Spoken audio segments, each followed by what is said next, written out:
Hello everyone, నేను ఇంకో కొత్త రెసిపీతో ముందుకైతే వచ్చాను. మీరు కనుక ఈ ఛానల్ని ఫస్ట్ టైం చూస్తున్నట్లయితే please like, share and subscribe చేసుకోండి. ఈరోజైతే మనం చేపల ఎగురు పెట్టుకుందాం అన్నమాట. సో ఆ చేపల ఎగురు పెట్టుకునే ముందు చేపలను అయితే క్లీన్గా వాష్ చేసుకోవాలి. చేపల్ని క్లీన్గా వాష్ చేసుకున్న తర్వాత చేపల పీసెస్లోకి 1 టేబుల్ స్పూన్ సాల్ట్, పసుపు, కారం వేసుకోవాలన్నమాట. ఈ కారం అయితే వేసేసుకుని మనం దీన్ని మంచిగా ఇలా మ్యాగ్నేట్ చేసుకోవాలన్నమాట. సో ఇట్లా మ్యాగ్నేట్ చేసుకుంటే ఈ మసాలా అనేది చేపల పీసెస్కి మంచిగా పడుతుంది. ఇంకా మనం కర్రీలో కూడా తక్కువ వేసుకున్నా సరిపోతుంది అనమాట. సో ఇట్లా పెట్టేసుకుని మనం దీన్ని అయితే 30 మినిట్స్ పక్కన పెట్టేద్దాము. ఇప్పుడైతే మనం ఒక ప్యాన్ తీసుకుందాం అనమాట. దాంట్లో ఆయిల్ వేసుకోవాలి. ఫిష్ కర్రీస్లోకి లేకపోతే నాన్ వెజ్లోకి ఆయిల్ అనేది ఎక్కువ వేసుకుంటేనే కర్రీస్ అనేది మంచిగా ఉంటుందన్నమాట.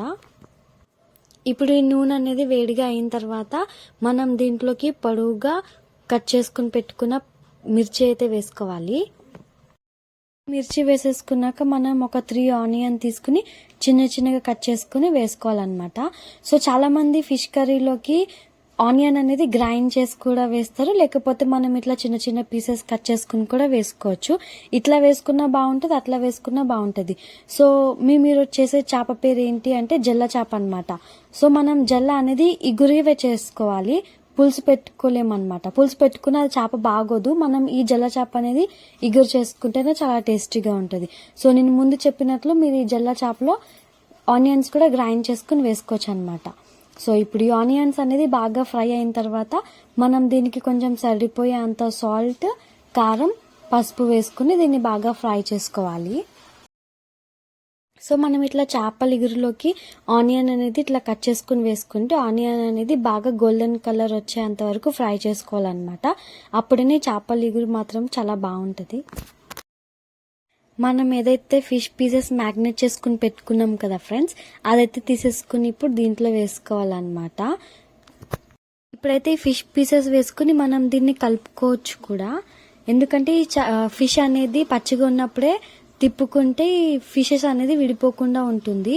అదే మనం బాగా ఉడికిన తర్వాత తిప్పుకుంటే ఫిష్ పీసెస్ అనేది విడిపోతుంది అనమాట. సో మీరు కూడా ఎప్పుడైనా ఫిష్ కర్రీ చేస్తే మాత్రం పచ్చిగా ఉన్నప్పుడే తిప్పుకోండి.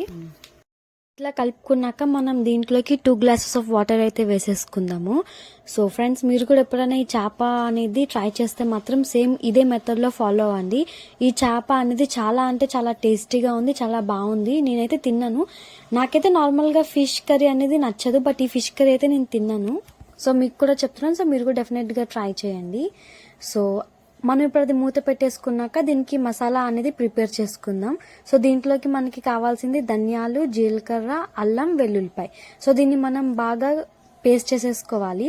పేస్ట్ చేసుకున్నాక ఈ ఫిష్ కర్రీ అనేది ఉడుకుతున్నప్పుడు మనం ఆ పేస్ట్ అనేది దీంట్లోకి వేసేసుకోవాలన్నమాట. అల్లం వెల్లుల్లిపాయ పేస్ట్ వేసుకున్నాక గరిటెతోటి తిప్పకూడదు, తిప్పితే ఫిష్ పీసెస్ అనేది విడిపోతుంది అనమాట. సో మీరు కూడా జస్ట్ పైన అట్లా కలుపుకోండి, సరిపోతుంది.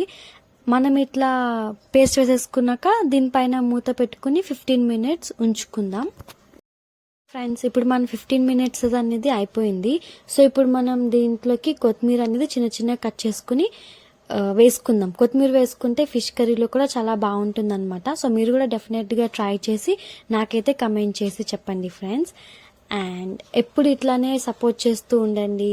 And thank you for watching. Please don't forget to comment and subscribe.